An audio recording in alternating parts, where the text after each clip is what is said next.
안녕하세요. 저는 29살의 예신입니다. 예비신부. 아니, 이제 파혼했으니 그냥 29살의 여자라고 할게요.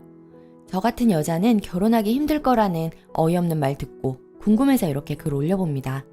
명절에는 남자 집에 먼저 가서 인사드리는 것. 이게 전통이다 하는데 이게 왜 전통이죠? 일단 전 결혼에 회의감이 많았던 여자예요. 저희 집은 엄마와 이모들이 능력이 더 좋습니다. 다들 맞벌이를 하셨고 오히려 여자 쪽이 더 벌었었죠. 아빠나 이모부들 모두 아주 가정적이고 좋은 분들이지만 그렇게 같이 벌고 심지어 더 벌어와도 가사와 육아 여자 쪽이 더 했어요. 엄마나 이모들한테 여쭤보면 어쩔 수 없는 거라는 말들을 들어왔고 그때마다 참 이해가 안 가는 부분이었어요. 그리고 명절에는 항상 큰 집을 먼저 갔었습니다. 늘 의문이었어요. 큰 집에 가면 1년에 2번인 걸 한 번씩 번갈아 가면 안 되는 건가? 왜 꼭 아빠네를 먼저 가야 하는 거지? 제사는 남자들 몫이라 여자들은 설거지랑 뒷정리 담당하고 남자들이 거의 장을 본다든지 음식을 만들며 일을 해서 명절에 얼굴 찌푸린다든지 분위기가 나쁜 것도 아니었지만 그럼에도 불구하고 왜 남자 집이 먼저지? 이런 생각이 떠나지를 않더군요. 결혼한 언니들이나 친구들에게 물어보면 그 정도면 복받은 집이라고 말하길래 어릴 때부터 지금까지도 그 부분이 잘 이해가 안 돼서 나는 결혼은 아니겠구나 싶었어요. 내가 결혼하면 나도 남자 집에 꼭 먼저 가야 하나? 이런 생각 때문에 그건 싫은데 그냥 연애만 하고 결혼은 하지 말자 하고 생각했고 고등학교 때부터 쭉 이런 마음이었던 저였지요. 남친이었던 사람은 저보다 5살이 위인데 연애 초기 때부터 제가 생각하고 있는 결혼관이나 생각들을 강조해서 이야기했어요. 아무래도 20대 초의 연애와 20대 후반의 연애는 다르다고 생각해서 미리 얘기하는 게 맞다 여겼고요. 아니다 싶으면 다른 결혼 상대자를 만나야 할 나이니까요. 참고로 결혼은 제 집에서 시작하자고 말이 나왔어요. 제 이름으로 된 3억 7천짜리 아파트가 있는데 제 능력으로 마련한 아파트는 아니고 부모님이 마련해 주셨어요. 일단 빚 없는 상태에서 시작한 게 저희 부모님께 참 감사하다고 생각했죠. 심지어 가구며 살림 다 있는 상태에서 남자가 몸만 오는 거였습니다. 그리고 둘이 모아둔 돈만 비교하더라도 제가 더 많아요. 남자가 얼마, 여자가 얼마 이런 생각 자체를 안 했어요. 저는 부모님께 지원을 받아서 또래보다 많이 모았던 거라 상대가 돈이 많든 적든 상관이 없었던 거였고 상견례 때 다른 건 간소하게 하되 오시는 분들 음식 대접이랑 신혼여행에만 아끼지 말자 이야기했어요. 서로 모은 돈은 양가 부모님께 드리는 걸로 합의를 봤어요. 요리나 집안일 분담, 돈관리 등등 이런 거는 서로 전부 맞출 수 있는 거 맞춰서 아무 문제가 없었는데 식장을 잡고 나니 이제 와서 말을 바꾸네요. 오빠, 우리는 참 행복한 것 같아. 내 친구들 보면 명절에 시댁에서 그렇게 친정을 안 보내주고 친정 먼저는 절대로 안 보내고 그런다는데 우리는 그런 거 가지고 트러블 날 일이 없이 난 진짜 행복하다. 순서가 뭐가 중요해. 근데 정말 그렇게 할 거야? 사실 시댁 먼저 가는 건 전통이잖아. 아무리 우리 부모님이 좋으셔도 옛날 분들이셔서 먼저 오시길 바라실 거야. 보는 눈도 있고. 그래도 당연히 시간 되면 친정 갈 거고 날짜도 이틀 이렇게 딱딱 맞춰서 가면 되지. 뭐? 왜 말이 틀려? 번갈아 가면서 가기로 했잖아. 아니, 왜 그렇게 순서에 집착을 해? 어차피 똑같은데. 그렇게 똑같으면 번갈아 가면 되지. 어른들한테 그게 통하냐? 이건 전통이야. 진짜 무슨 소리 하는 거야? 제가 명절에 어느 집을 먼저 가야 하냐 의문을 제기했을 때 그때 자기 입으로 먼저 번갈아 가면 된다고 어려울 게 뭐가 있냐 하고는 이제 와서 왜 말을 바꾸죠? 황당하고 그냥 화가 나요. 명절에 번갈아 가는 대신 시부모님 모시고 휴가 때나 연휴 때 가까운 해외로 여행 가자고 친정 부모님, 시부모님 번갈아 가며 여행도 가고 명절 스트레스 없이 지내보자 하면서 남자친구가 배려해주는 만큼 저도 온 힘을 다하고 싶은 마음에 그렇게 얘기했는데 지금 와서 딴소리를 해버리니 너무 배신감이 들어서 파혼하자 하고 잠수 중입니다. 부모님께는 주말에 가서 말씀드릴 생각이고 조언을 구하려 글을 올린 것도 아닙니다. 이미 파혼하자고 얘기했고 마음 돌릴 생각도 전혀 없어요. 저희 부모님은 제 인생이 중요하지 결혼은 해도 그만 안 해도 그만이라는 분들이시거든요. 식장 들어가기도 전에 이렇게 돌변하는 모습을 알고도 결혼 진행하면 부모님 가슴에 더 상처내는 일이 될 것만 같아요. 그런데 남친이 한 말이 뇌리에 박혀 지워지지가 않네요. 제가 딴소리하는 남친에게 불같이 화를 내니 그런 식이면 누구와도 결혼 못한다는 그 말에 황당하고 어이없고 내가 그렇게 무리한 걸 요구한 건가? 난 정말 결혼하면 안 되는 여자인가? 내 사고방식이 그리 이상한가? 다른 집들은 어떻길래?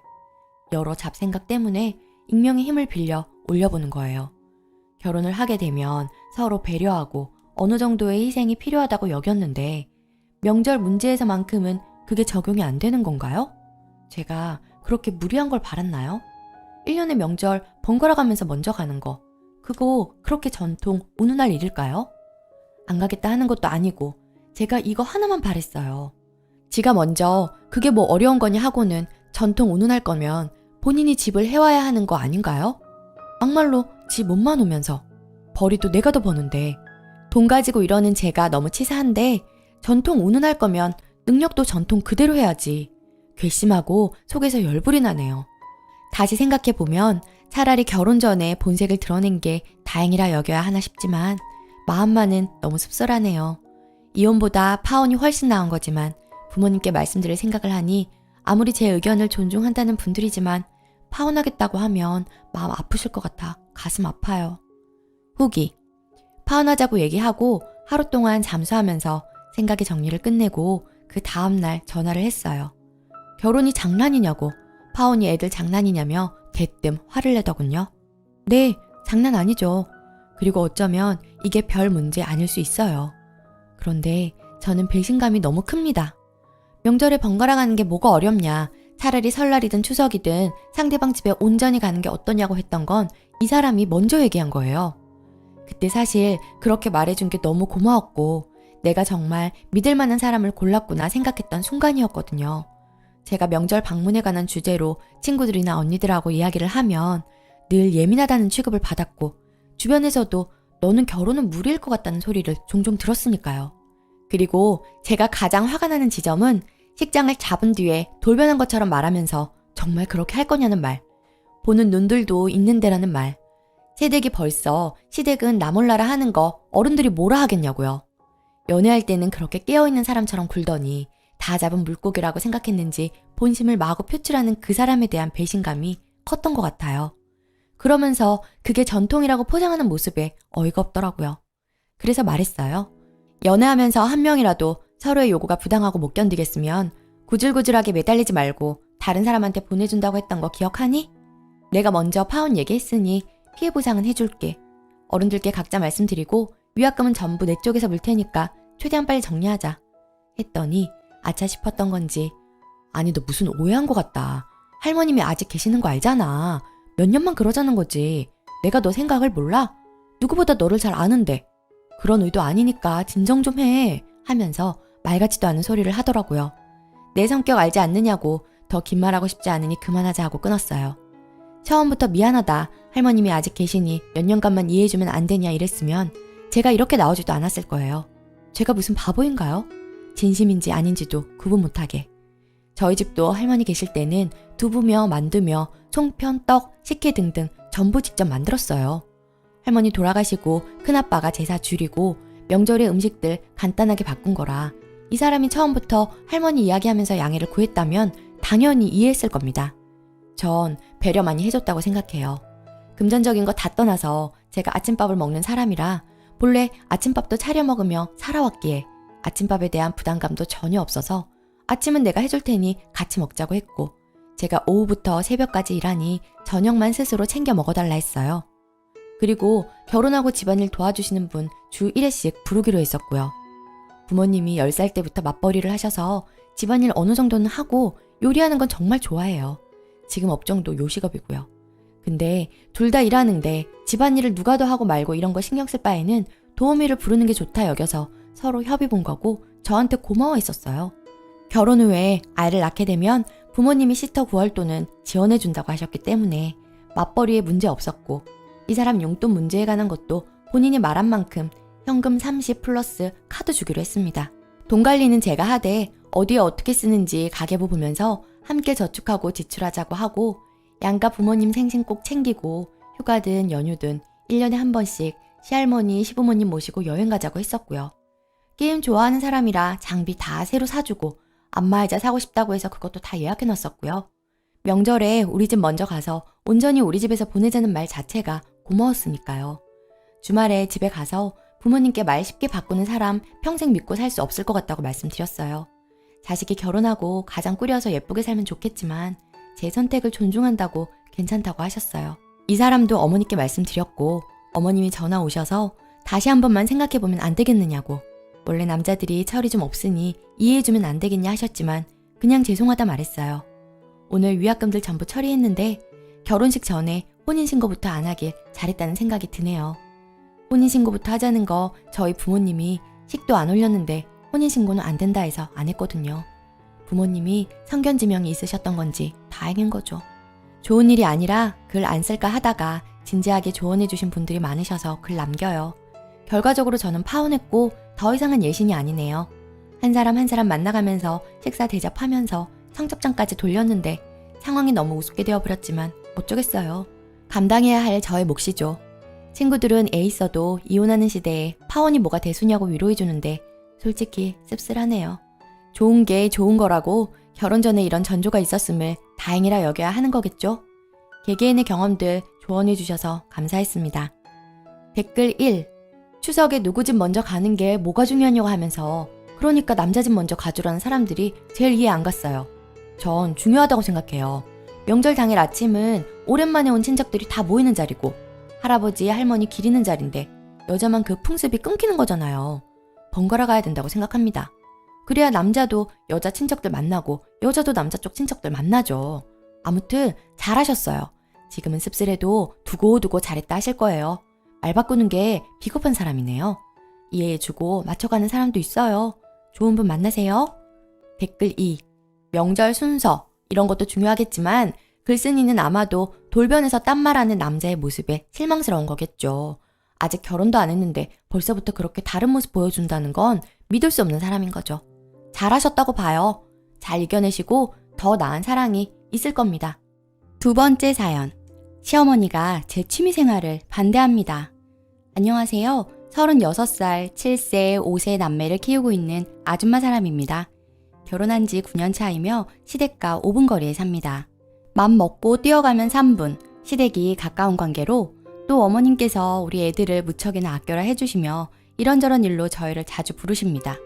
뭐 그런 것엔 불만 없습니다. 저는 집에서 재택으로 일을 하고 있는데 분명 신랑만큼 벌고 있음에도 어머님께서는 여자가 벌면 얼마나 버냐 생각하시고 집에서 하는 일이다 보니 부업 정도로 여기십니다. 나름 12년 경력 일러스트 디자이너임에도 재택이라는 형태가 어머님에게는 그저 하찮은 일로 여겨지나 봅니다. 여하튼 제가 스포츠를 정말 좋아해요. 보는 것도 하는 것도 좋아하며 저의 원동력이죠. 당구도 구력이 250이고 길거리 농구팀도 해봤고 중학교 때는 잠시 배구도 했습니다. 키가 170이어서 더 이상 안 자라서 좌절했지만 내 길이 아니구나 깔끔하게 단념했었죠. 여하튼 그 중에서도 저는 야구광입니다. 야구를 정말 좋아해요. 물론 응원팀도 있고요. 신랑은 특정 응원팀은 없지만 보통 남자들만큼 스포츠를 좋아합니다. 제 덕분에 결혼 전 연애 시절에도 야구 보러 잠실에 자주 갔어요. 결혼하고 애들이 어릴 땐 엄두도 못 내본 잠실 직관. 작년부터 슬슬 다시 다니기 시작했어요. 자주 가는 것도 아니고 시즌 중 6, 7번 정도 갑니다. 온 가족이 가서 만난 거 먹으며 응원하면 정말 재밌어요. 스트레스도 풀리고요. 하지만 올해는 직관 승률이 전패였네요. 아무튼 언젠가부터 어머님께서 얘는 여자가 무슨 야구를 본다고? 를 입에 달고 사십니다. 한 달에 한 번꼴로 가는 야구 관람인데 무슨 돈을 물 쓰듯 하는 여자로 여기시고요. 신랑이 보다 안 되겠으니 어머니에게 말하더군요. 엄마 그만 좀 말해. 와이프가 아니라 내가 가고 싶어 예매하고 데리고 가는 거야. 사치하는 것도 아니고 취미생활인데 그냥 좀 놔둬요. 라고 말씀드려도 항상 잔소리 하십니다. 한 번 가면 돈이 얼만데 하시면서요. 물론 한 번 가면 좌석값 포함해서 10만 원꼴 쓰고 오죠. 생활이 빠듯한 것도 아니고 제가 다른데 돈 쓰는 것도 아니고 신랑도 술 담배도 안 하고 결혼할 때 전셋집 마련해 주셨는데 열심히 둘이 벌고 모아서 지금은 작지만 내 집도 있습니다. 허튼데 돈 안 쓰고 유일하게 제가 즐기는 게 그거 하나인데 저러시네요. 지난주 주말에 아침에 전화하셔서 또 야구장 가냐? 하시길래 이번 주엔 안 간다고 했더니 제발 돈 좀 아껴 써라. 그렇게 의미 없는 데 쓰지 말고 하십니다. 오늘 아침 배추 절거 놓으셨다고 김치 담그러 오라 하시길래 가서 김치 담그는 거 도와드렸어요. 열심히 무채 썰고 있는데 또 말씀하시더라고요. 여자가 무슨 야구냐, 이제 그만해라. 제가 야구에 미쳐서 애들 두고 혼자 보러 다니는 것도 아니고 그저 한 달에 한 번 정도 온 가족이 가서 놀다 오는 것 뿐인데 애들도 너무 좋아하고 특히 7살 큰애 딸내미는 유치원에 유니폼 입고 가는 것도 너무 좋아해요. 내년에도 또 어린이 회원 들어달라고 조르고 있는데 어머님은 째려보시기만 하니 너무 속 터지더라고요. 그래서 다다다다 말해버렸어요. 어머니, 저도 신랑만큼 벌고 있고 어쩔 땐 신랑보다도 더 벌어요. 돈을 벌고 안 벌고를 떠나서 제가 과소비나 사치하는 것도 아닌데 매번 야구 보는 거 가지고 이러시는 거 기분 별로 안 좋아요. 가족들 다 같이 한 달에 한 번 나들이로 갔다 오면 아이들도 좋아하고 땡땡 아빠도 스트레스 해소되는 거라 모두에게 좋은 취미예요. 어머니께서 그렇게 말하셔도 저희 가족은 계속 야구 즐길 예정이니까 저한테 이제 그만 말하세요. 당분간 어머님 댁에도 못 오겠어요. 아들 보낼 테니 아들 붙잡고 이야기하세요. 하고 나와버렸어요. 아, 진짜 시어머니들은 왜 이러시나요? 그렇다고 본인 주머니에서 돈 나가는 것도 아닌데 신랑한텐 당분간 시댁 안 갈 거고 또 야구 이야기 꺼내시면 아주 그냥 야구용품 대량 사서 야구장 앞에서 박스 깔고 살 거라고 하니까 미안하다며 쓴웃음만 짓고 있네요. 후기. 한동안 시댁에 안 갔더니 시어머니가 전화가 오셨더라고요. 3주 정도 지난 상황이고 저도 기분이 좀 나아져서 전화를 받았어요. 그랬더니 아이들 데리고 저녁 먹으러 오라고 하시더라고요. 고민 끝에 알겠다고 하고 신랑이랑 다 같이 갔는데 한 상을 차려놓으셨더라고요. 그리고 웬일로 이거 먹어라 저거 먹어라 하시며 아이들한테도 살갑게 하시고 잔소리도 일절 없으시대요. 너무 당황했어요. 색다른 모습에. 사실 그때처럼 제가 어머니한테 정색한 적은 살면서 없거든요. 밟으면 꿈틀하는 지렁이가 무서우셨는지 발길 끊을까봐 걱정도 되셨겠죠. 아들은 온전히 며느리 편인데. 그래도 뭔가 느끼시고 달라진 모습 보이시니 어색하긴 해도 싫진 않더라고요. 노력하시는 거니까요. 암튼 그 뒤로 일절 야구 이야기는 없으셔요. 가끔씩 아이들이 뭐 샀다고 하면 혀를 끌끌 차시긴 하는데 예전처럼 잔소리하고 이런 건 거의 없으시네요. 속으로 삭히시나 봐요. 한번 저의 정색이 먹히니 저도 이제 할 말 하게 되네요. 재택근무도 근무니 근무 시간 내에는 연락 못 받는다. 방문도 하지 마셔라 라는 것도 이번 기회에 확실히 말씀드렸어요. 제가 이번에 느낀 건 불편한 말이 할 때는 불편해도 뵙고 나면 제가 좀 편하다는 거예요. 그래도 시어머니도 뭔가 느끼시고 바로 고치시려는 모습을 보여서 잘 마무리된 것 같아요. 제 이야기 들어주셔서 감사합니다. 댓글. 난 또 뭐 겁나 럭셔리한 취미 가지고 그런 거 했네요. 시어머니가 보태주시는 것도 아닌데 왜 그러신데요? 나름 스트레스 해소 겸 가족 나들이 즐기는 건데 신경 끊으셔요. 오늘의 사연은 여기까지입니다.